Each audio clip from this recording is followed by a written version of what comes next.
जीवन दुख भरा हो गया है। कुछ अच्छा तो नहीं हो रहा है। जीवन में बहुत कुछ करने की ख्वाहिशें थी, सपने थे और ऐसा लगता था कि हम एक ऊंची उड़ान उड़ेंगे, लेकिन हुआ क्या? हमने सोचा, जो भी सोचा जीवन में करने को, जैसा चाहा वैसा कुछ भी तो नहीं हुआ। वो बचपन के दिन जब हम पढ़ते थे, पढ़ाइयाँ करते थे, रिजल्ट्स आते थे, एग्ज़ाम्स होते थे और बड़ी खुशी होती थी। ऐसा लगता था कि हम अपनी कामयाबी के तरफ बढ़ रहे हैं, कामयाबी मिल जाएगी हमें और कामयाबी की जो ऊंची उड़ान है उसे हम उड़ सकेंगे। लेकिन हुआ उसका विपरीत। अब फिर क्या? समाज में भी कुछ खास नहीं कमा पाए। हम अच्छे होकर भी अच्छे नहीं रहे।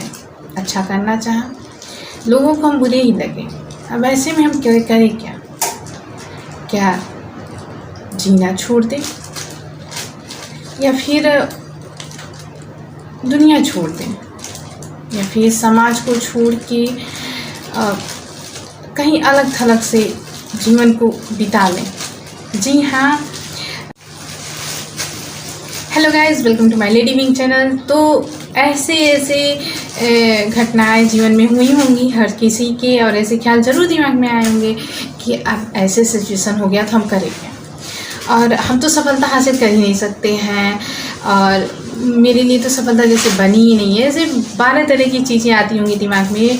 तो ऐसे में हमको हार नहीं मानना है, बिल्कुल नहीं।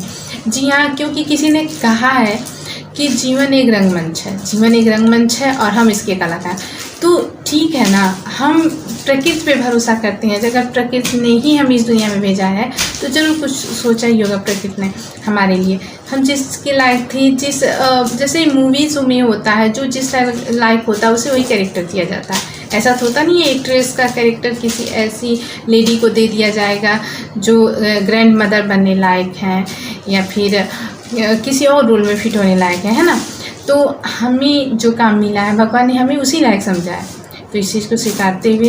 और रही बात है ये सोचना कि अब तो हम असफल हो गए, हम सफलता नहीं पा सकते हैं, तो ये तो सोचना बिल्कुल ही गलत बात है। और हाँ, ये भी होता बार बार होता कि अरे नहीं, परिस्थितियाँ हमारी वैसी नहीं है। नहीं जी नहीं, परिस्थितियाँ हैं। आज अगर आप हमारी वीडियो देख रहे हैं ना, तो डेफिनेटली आपकी परिस्थितियाँ 100% सही हैं, 1000% हैं कि आज सफलता हासिल कर सकते हैं। क्यों? क्योंकि ऐसे दुनिया में बहुत से लोग हैं जिन्हें तो पता ही नहीं होगा कि बटन वाले फ़ोन और टच फ़ोन कुछ होता है ना। बटन वाले फ़ोन, क्योंकि जिनके पास आँखें ही नहीं हैं उन्हें क्या समझ में आएगा। अब सोचिए, भगवान ने कितनी अनमोल चीज़ दी है। क्या आप किसी को पैसे दे के उनसे आप किसी से भी कहिए कि हम आपको बहुत सारा पैसा देंगे, क्या आप अपनी आँखें बंद कर सकते हैं? मतलब बंद करने से अर्थ ये है कि आप दान कर सकते हैं, अपना आजीवन नेत्रहीनता स्वीकार कर सकते हैं? तो जी हाँ, आपको जवाब यही मिलेगा, नहीं। मैं एकदम श्योर हूँ कि नहीं ही जवाब मिलेगा। कोई नहीं पैसे के बदले नेत्रहीनता स्वीकार करेगा, या फिर किसी से कह दिया जाए कि आपको अपने हाथ कटवा देने होंगे, पैर कटवा देने होंगे।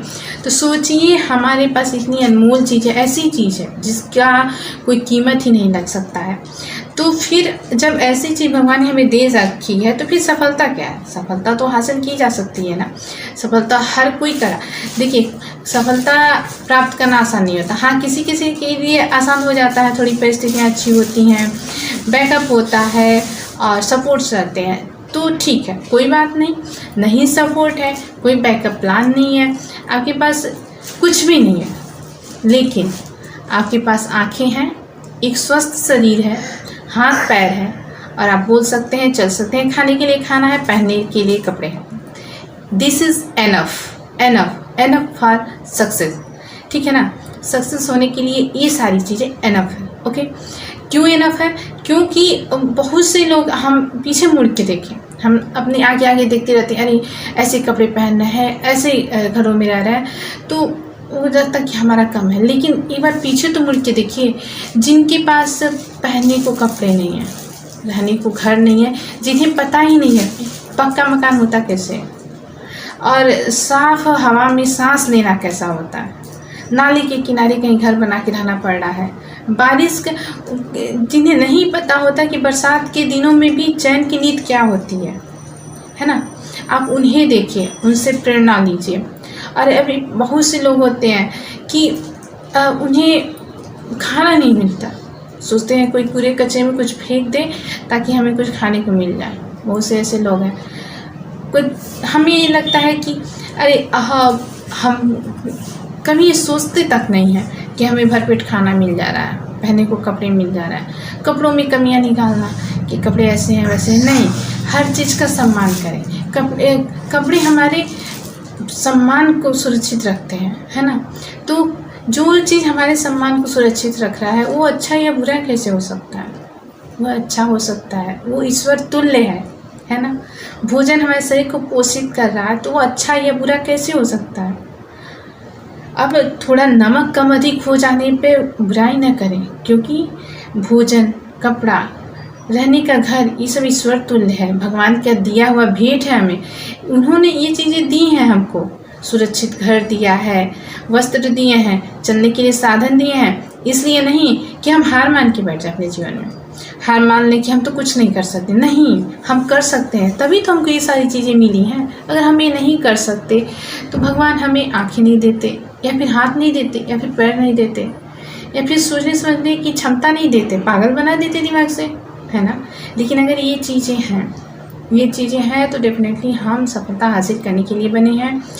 तो कभी भी जीवन में हताश या निराश नहीं है। इस दुनिया में जो भी आया है वो अमर होके नहीं आया है। एक न एक दिन हर किसी को मरना है, लेकिन मरने से पहले कुछ ऐसा कर जाओ ना कि दुनिया याद रखे। अपना 100% दो। लोग तो भगवान को भी नहीं छोड़ते, भगवान को भी बुराई करते हैं, ठीक है। देखो, अपने कर्म नहीं बुरे करो। दुनिया के लोगों को हम बेवकूफ़ बना सकते हैं कि अरे हम तो बहुत अच्छा करते हैं और फलाना आदमी हमारे साथ बुरा कर दिया, ऐसा कर दिया, वैसा कर दिया, उसने हमको ये नहीं दिया, वो नहीं दिया, हम तो बेचारे हैं। लेकिन नहीं, जो भगवान है ना वो सब देख रहा है। वहाँ उन भगवान की नज़र में अच्छे बनो, किसी की नज़र में अच्छा बनने की ज़रूरत नहीं है। किसी भी व्यक्ति, माँ बाप नहीं पसंद करते, नो प्रॉब्लम। माँ बाप पसंद करते हैं, अच्छी बात है। नहीं करते, कोई बात नहीं। घर के लोग पसंद नहीं करते, कोई बात नहीं। पसंद करते हैं तो अच्छी बात है। समाज के लोग को दिक्कत है, रिश्तेदारों को दिक्कत है, किसी को, तो फिर ये समझ लीजिए आपको खुश किसको करना है? सिर्फ भगवान को। भगवान ने अगर आपको ये सारी चीज़ें दी हैं तो इसीलिए दी हैं कि आप जीवन में कुछ अच्छा करें। अगर आपसे कोई अच्छा काम नहीं कराना होता, भगवान को कुछ आपको सफल नहीं बनाना होता तो ये सारी चीज़ें नहीं देते। तो ठीक है, वीडियो बहुत लंबा हो जाएगा, मैं इसी पे इसको बंद करती हूँ। अब वीडियो कैसा लगा है इसको कमेंट करके ज़रूर बताएं। Thanks for watching. और आज नवरात्रि का तीसरा दिन है। आप सभी को नवरात्रि की हार्दिक शुभकामनाएं। माता रानी आप सभी की इच्छाओं को पूरी करें, आप सबको सुख, शांति, समृद्धि दें, स्वास्थ्य दें, दीर्घायु दें। धन्यवाद। Thanks for watching.